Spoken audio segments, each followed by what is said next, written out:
sempre que haxa unha relación afectiva ou sexual, etc., estaríamos nun caso de violencia de xénero cando hai unha violencia dirixida de homes hacia mulleres polo feito de selo. Ben, ademais, como xa dicíamos, tamén é a violencia exercida hacia as familiares, nenos e nenas, fillos, fillas destas mulleres. Para que? Para facerlle daño a ela. É dicir, é unha violencia instrumental. Eu voulle facer daño ao teu fillo, voulle facer daño á tua filla para que ti te fastidies, para facerte daño a ti, en última instancia. Non?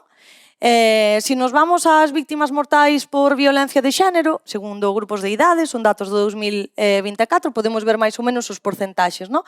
Vemos que hai un 2,1% de menos de 16 personas. Eso quere dicir que hai xente que morreu, nenos que morreron a mans de seus pais para facerlle dano ás súas nais, non? 65 menores de idade víctimas mortais por violencia de xénero desde 2013. 485 órfos desde 2013, que non teñen a súa nai xa. Nunca máis. Que o seu pai lle negou a posibilidade de poder seguir compartindo a súa vida con súa nai. Non? Por qué? Porque pensaron que era súa. Porque creían que tiñan o dereito de arrebatarlle a vida. Porque creían que era unha extensión da súa propiedade, como que ten unha casa, como que ten un Lamborghini. Teño unha muller, aquí está, mi mujer. Non? É algo que vemos tamén nos discursos das redes sociais.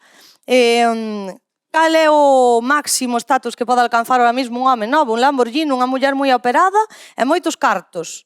Non? E entonces, daqueles barros estos lodos, que quedan? Quedan familias desestructuradas, quedan nenos sin nais, quedan un montón de persoas doídas, todos os familiares, porque a violencia de xénero non destrúe as mulleres, destrúe familias enteiras.